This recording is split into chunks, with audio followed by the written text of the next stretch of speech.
There are a considerable number of ancient anomalies located within Egypt. These ancient feats of engineering litter sites and the quarries the stones were sourced and shaped at. And although many of you would have heard of Aswan Quarry, Elephantine may be a less familiar location to you, and for good reason. Not only are the pyramids one of the most perplexing, near perfectly constructed, and as yet unexplained ancient architectural accomplishments on Earth, but how an ancient civilization, supposedly placed within permitted known archaeological history, accomplished such a feat, or indeed why. What was their original purpose? Academic contradiction, a severe lack of anomalous artifacts explored, never mentioned or somehow conveniently go unnoticed. However, in the real world, beyond the boundaries of the fenced or so-called schools of education, thanks to our own work and the presentation of such a volume of inexplicable events artifacts, ruins or megaliths, along with many others allied within similar fields, independently funded researchers, investigative agents, and many more sometimes even noticed first by a viewer credited with its rediscovery within our coverage. Thanks to all this movement working to expose such enigmas, has meant that not only are these incredible characteristics now being documented, mentioned, popularized, photographed, and studied more and more each day, now being recognized by more and more critically thinking individuals, individually finding evidence of lost technologies that had until then either been undiscovered or deliberately overlooked by the funded academic. The vast catalog of unexplained architecture, again growing by the day, but also the often accompanying curious stone cuts, scars, and striations, all clearly left by high-speed disc-cutting machine, a signature tool mark, identical to that which is left by modern-day power tools, along with the still absent demonstration of the methods used to construct the pyramids, leads anyone to this ongoing and seemingly most controversial of arguments regarding the origins of the ruins found across Egypt. The Colossus of Memnon, each one weighing far over 1,000 tons, would sing every morning an amazing ability we have covered in a previous video, a curious characteristic reported all the way up until the Roman era. We also covered the thick layer of sea salt once found coating the pyramid's ground and underground caverns, along with a water line reported at around 40 meters up their sides, still visible during the Spanish invasion. This clearly suggests that the pyramids and their accompanying sphinx are in reality so old they even had once been submerged in ocean waters. An ancient ocean which over the eons has shifted, leaving behind sediment in the form of the desert sands. There are many enormous ancient megalithic stones hidden in and around the three great pyramids of Egypt. Not only are there enormous ancient stones virtually hidden in plain sight, thus, although walked across, largely overlooked, hardly ever mentioned, and never explained in regards to their transport and placement, as modern academia will never be able to provide a logical, sound explanation for these feats. The casing stones, an area of interest we have explored and documented, not only displayed vastly different ages, but also construction methods and types of stones sourced and used. Ultimately, undeniable proof of efforts to preserve the outer stones of these incredible ancient pyramids later on within their history. Signature tool marks, unique features such as protuberances, masonry shapes, polygonal stone walling, and many other features which we have discovered during our explanations into the relics of lost antiquity. Yet Egypt's most intriguing assets, and we feel the most baffling relics which all alternative historians should have within their debacle armory, are undoubtedly to be found within the once abruptly abandoned quarries. The unfinished obelisk found at Aswan being one such relic, the most well-known of these incredible stones by a long way. Not only is the obelisk over 1,000 tons, but also due to the identifiable scoop-like tool marks left upon its granite sides, a signature scarring which again we have so far found, explored and shared this marking at many other ancient sites around the world. Who were the original builders of the Great Pyramids? Were they the same group that quarried Aswan? What tools did these people use to cut many of the relics still left at the Elephantine Island quarry? How can anyone gaze upon such precision stonework and not ponder, how did he accomplish such an incredible finish with such hard stone, with such soft chisels and those made of copper? Not only do we find the currently attested tale of events vastly incomplete, but in many ways virtually impossible. Predictably, we are often confronted with an illogical explanation as to the origins of many unexplainable ruins. Yet Egypt, in particular Aswan and Giza, were clearly the work of a group capable of working and building with 1,000-ton-plus stones. With columns of pink Aswan granite weighing over 14 tons each, over 10,000 kilometers to Baalbek. Is this connection mere coincidence? Or are the builders of said sites connected somehow? Possibly one and the same? Questions we get closer to answering every day. We find it highly compelling. Neolithic man is often talked of as if he were a very different being to that of the modern man. Throughout the modern era, a well-funded, close-knit, often aristocratic academia has portrayed Neolithic man as an illiterate figure, often leopard print toga-wearing, club-wielding, bearded nincompoop, a grubby, forceful, filthy beast who had barely managed to master the art of creating fire, let alone complex language or societal behaviors. This paradigm of us emerging for the first time from the last ice age, developing into the complex, advanced civilization we find ourselves in, means that Origins of Man is somewhat of a closed book, for to preserve this influential dominance within modern society, anything which contradicts this long-attested claim is simply thrown out, discarded as an anomaly, and any who pursue such avenues of inquiry a mere conspiracy theorist, this regardless of the evidence we so eagerly put forth in our defense. Countless still existing astonishing anomalies, unexplained, simply baffling feats of ancient engineering, so often covered here on our channel, either merely ignored or claimed as absent an explanation as to how, the work of our well-studied more recent ancestors, people who were simply incapable of completing such mammoth tasks.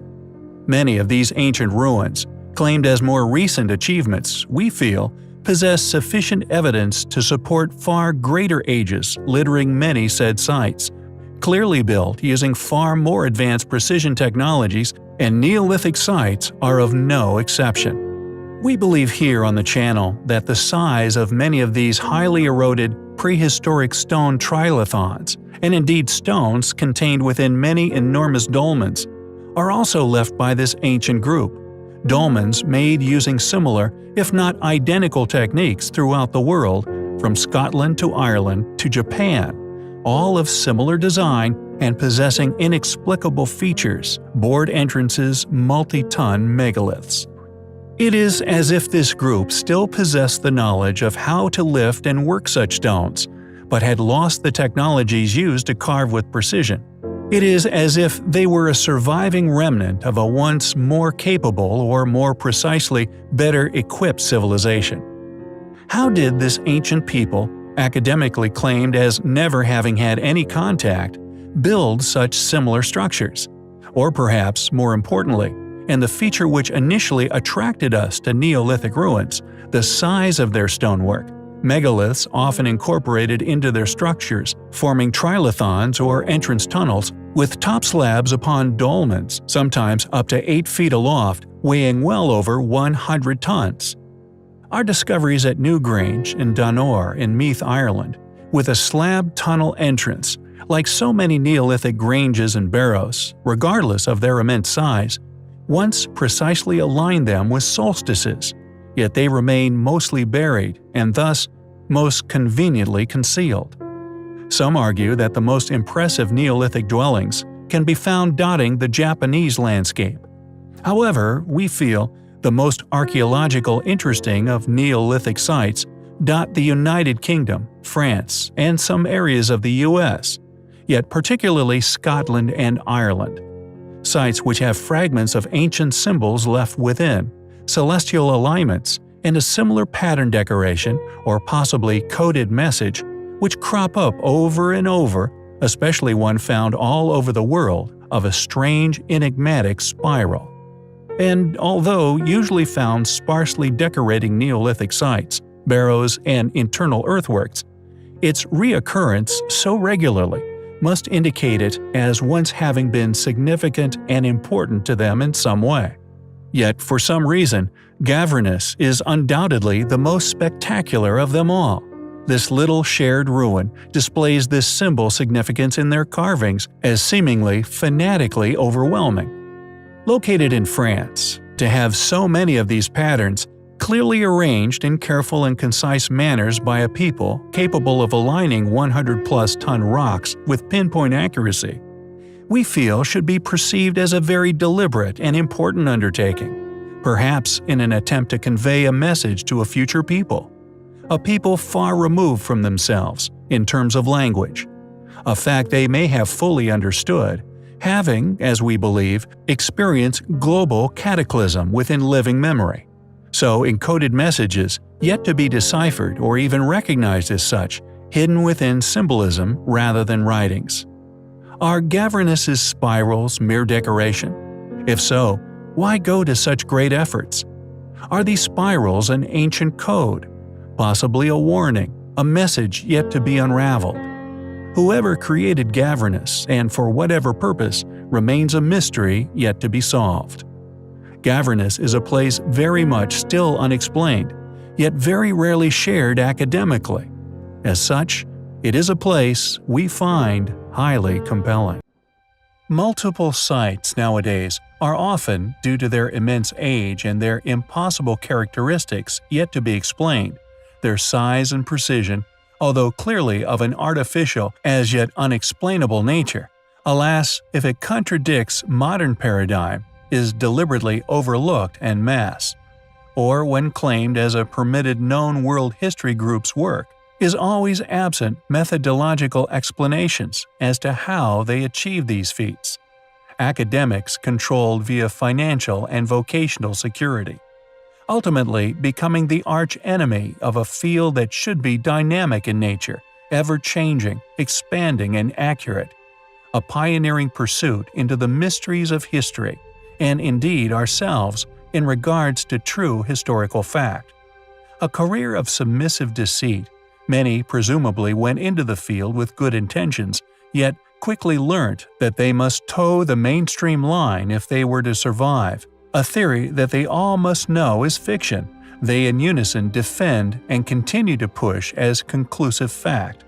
When the truth is, we have barely scratched the surface of the history of ourselves, or indeed the universe, the place we call home.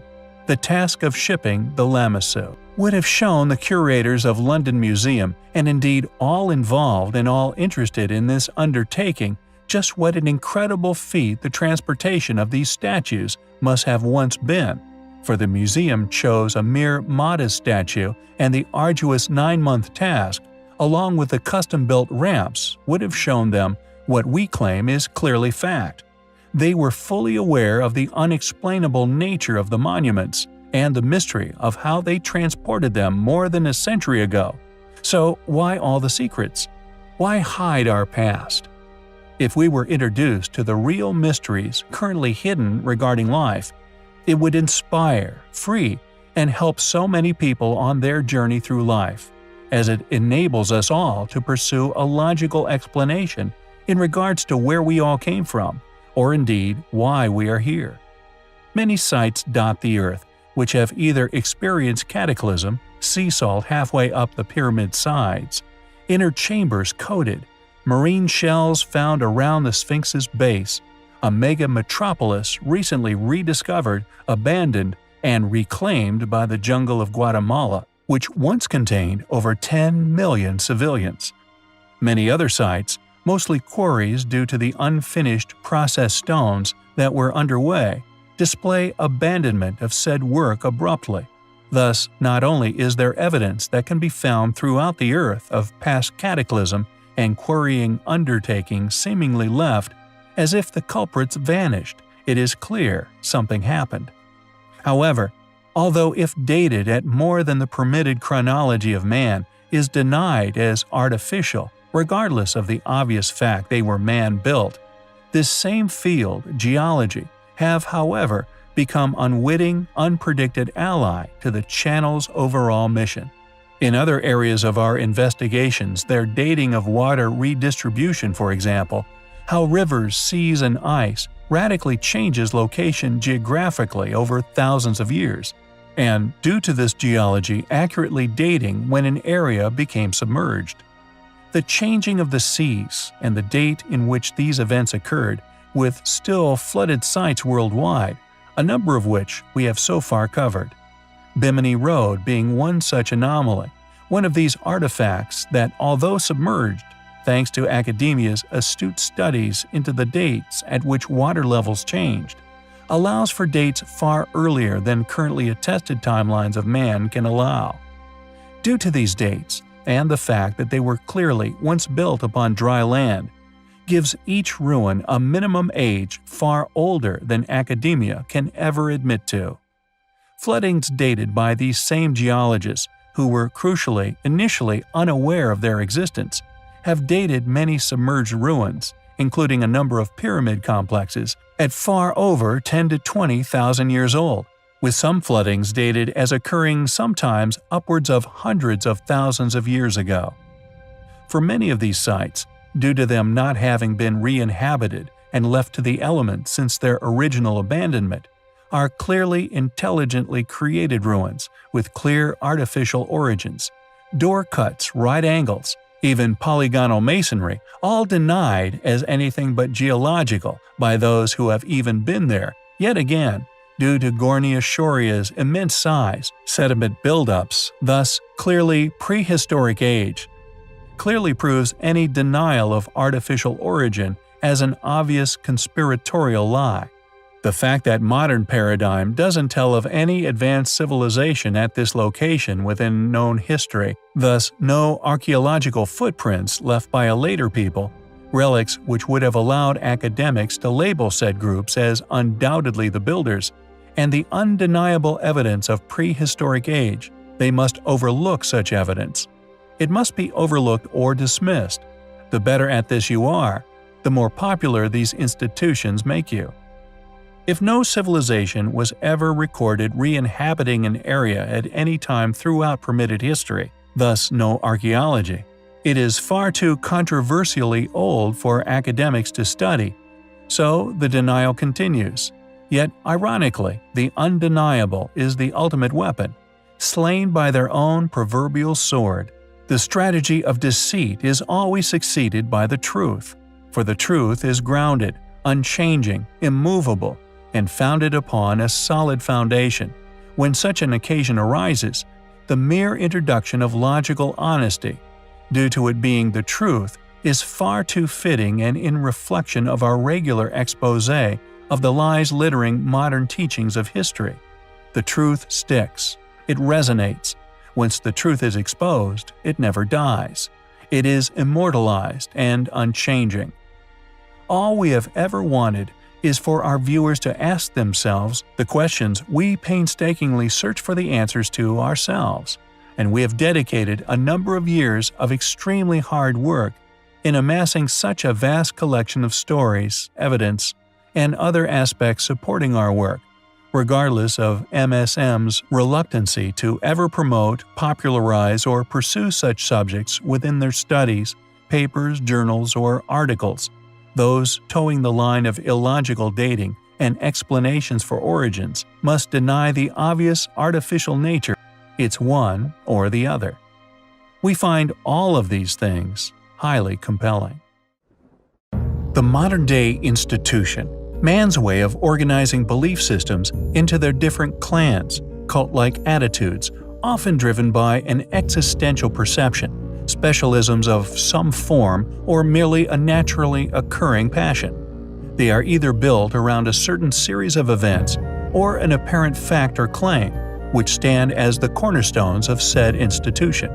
It is therefore within the profiteers of said ideology's interests to not only suppress any evidence that may surface that would make their treasured institutions crumble to their very core foundation, but to actively destroy said relics whenever one gets an opportunity to do so.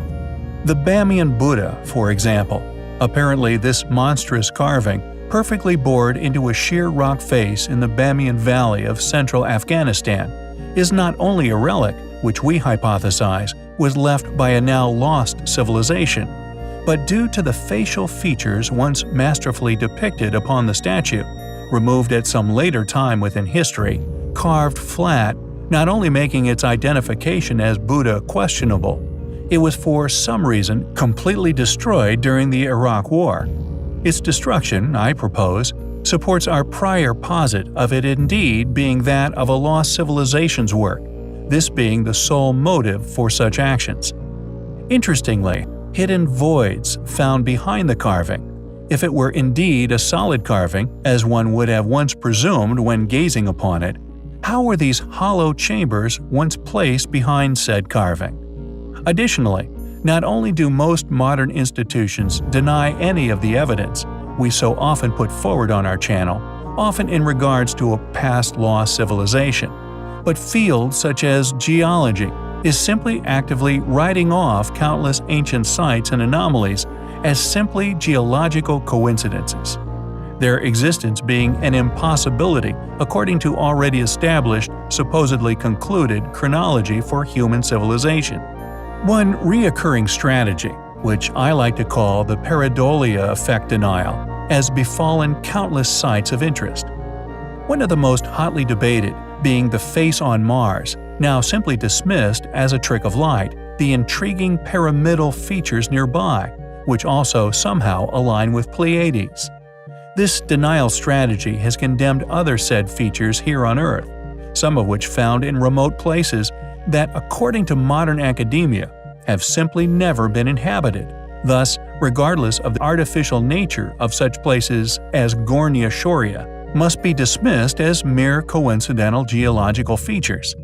The ruins clearly immense age, often used, in an unfortunate twist of fate, as support of such claims, as nature eventually reclaims all. Thus, the older the ruin, the easier this said denial strategy is to argue. That is, until now, in a modern era, where modern technology now allows us to collect a massive amount of information on simply anything, unexplained features, parts, and many other advanced unexplained legacies of an antiquity, once hidden, now shared far and wide, evidence which flies in the face of modern paradigm. The Charonian is yet another of these curious, clearly immensely old anomalies that, regardless of its form, once being carved from extremely tough rock, maybe this is why our lost ancestors built with such enormous stones, and did so in an as yet unexplained, yet clearly highly advanced way, known as polygonal masonry. Perhaps they built like this so that their footprint here on our planet be long-lived, designed to deliberately be resistant to the elements, to reach us now in the modern day, giving all of us an opportunity to understand the real history of our Earth, regardless of what others would like. We find all of these things highly compelling. Osaka Castle is one of the most intriguing of all of Japan's forgotten wonders. A place we have covered in the past, it was, we believe, like so many other inexplicable sites around the world, re-inhabited by our most recent of ancestors, placed within an academically permitted timeline of events. A chronology that, if one wishes to succeed in the mainstream, must toe the line of. For if one goes against the grain and explores the site with a critical mind, one can clearly see it contains a number of surviving features, which not only displays lost knowledge, thus the work of a lost civilization, which at some point in the very distant past built ruins all around the globe, building countless polygonal ruins which have, due to their incredible construction technique, fortunately survived into the modern era. However, It is not just its polygonal foundations, which show clear evidence of these elusive and consistently denied lost ancestors. Octopus Rock, for example, also sometimes known as the Drum Stone, is the largest megalithic stone found within the walls within the castle's grounds. This giant stone, just like those of Baalbek, is enormous. Estimates for its weight range from 100 to 300 tons, although it could, of course, be far heavier. However, even at these conservative estimates, any explanation of how ancient man accomplished such feats remains elusive. For the fact remains, the stone is of an incredible size, and to this day its placement, along with many others found throughout the world, remains unexplained and unknown. So, for one to conclude that this stone's use, its quarrying, transporting, and placement within this wall, was done by our less capable, more primitive post-Ice Age ancestors, yet all these methods of building and lifting, the knowledge of how to do such tasks, somehow simply vanished through the ages, all of which now remaining a mystery even with computer technology. An explanation still evades us.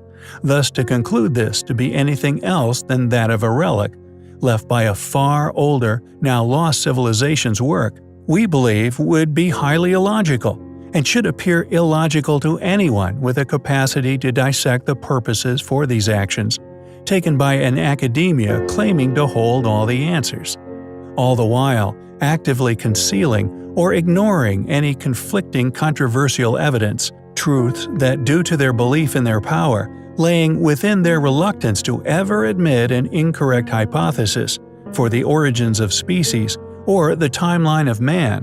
Thus, this doubling down on fallacy merely makes their persistence at sticking to said posits not only a damaging conspiracy, which robs us all of our heritage, but can also be perceived as an attempt to conceal anything which could alter the status quo. The Octopus Rock is an incredible feat of ancient engineering, and one, just like that of the polygonal masonry techniques, that can be found at countless other sites the world over, is clearly a relic of a forgotten past, accomplished with the use of forgotten technology and knowledge. Just how big is Octopus Rock? How old is it, for that matter?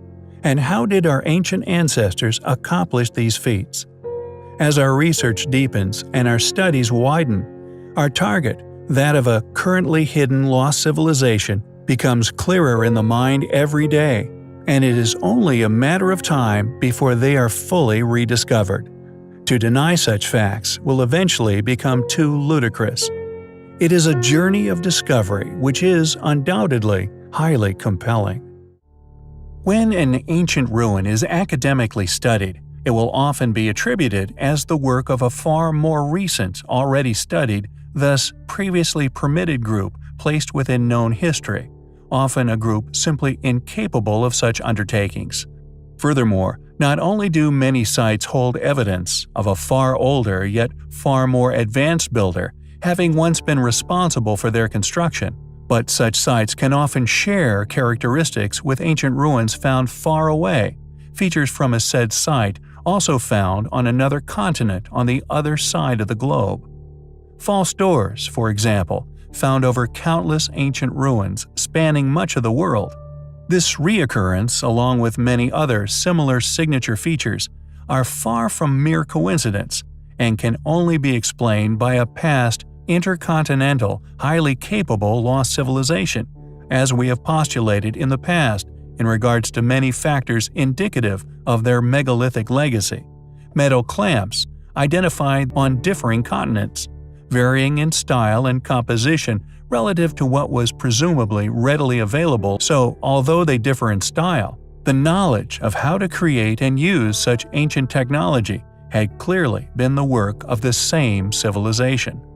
The pyramids of Uimer, for example, are 6 rectangular pyramids you would more than likely have never heard of, and most certainly would not have been taught of their existence by modern mainstream academia. Built from lava stone without the use of mortar, they are uncannily reminiscent of many structures within the South Americas. They are located in the districts of Chacona, part of the town of Uimer on the island of Tenerife in the Canary Islands, Spain. The structures have been attempted to be dismissed as nothing but 19th-century buildings, argued as the byproduct of contemporary agricultural techniques. Yet their infamous shape and the signature building techniques incorporated into said structures are undeniably found elsewhere on Earth. Other pyramids employing the same methods and materials of construction can be found in various sites on Tenerife. In Uimer itself, there were 9 pyramids, any yet regardless of academics attesting to them being no more than a century old. Only 6 of the pyramids survive to this day. In 1990, adventurer and publisher Thor Heyerdahl became aware of the Canarian pyramids by reading an article written by Francisco Pedron in the Tenerife newspaper Diario de Avisos, detailing the quote, "real pyramids of the Canaries," as Heyerdahl had hypothesized a transatlantic link between Egypt and Central America, which is a subtle way of saying a now lost yet once global superpower who once ruled the waves. He became intrigued by the Uimer pyramids and relocated to Tenerife. Heyerdahl hypothesized that the Canarian pyramids formed a temporal and geographical stopping point on voyages between ancient Egypt and the so-called Mayan civilization's ruins, a claim we agree with. Yet we posit that this contact was not between the Egyptians and Mayans, but was one and the same force, a far older, now lost world-conquering civilization, an ingenious group who not only passed on their wisdom to every corner of the world, but even built in ways we are yet to understand. Unexplainable anomalies litter many ancient ruins to this day. Heyerdahl had predictably initiated a controversy with historians, esoterics, archaeologists, astronomers. Most of mainstream academia staunchly opposed such claims. By suggesting such an hypothesis, which flies in the face of already established paradigms, his research was predictably never pursued further than Heyerdahl personally took it. Yet I feel he succeeded in publishing a ruthlessly honest opinion in regards to the ruins, regardless of what was already apparently established as fact. And along with our research within Bosda caves, and the similarities, differentiations, and other investigative strategies utilized to support such an argument of a now lost world-going super-civilization, we feel the evidence for our case is now all but overwhelming. There are far too many connecting factors to simply claim coincidence, and as the proof of this past civilization's capabilities becomes more apparent, and in turn researched, the closer we become to finally finding these now lost ancestors. It is a pursuit for the truth, which we find highly compelling.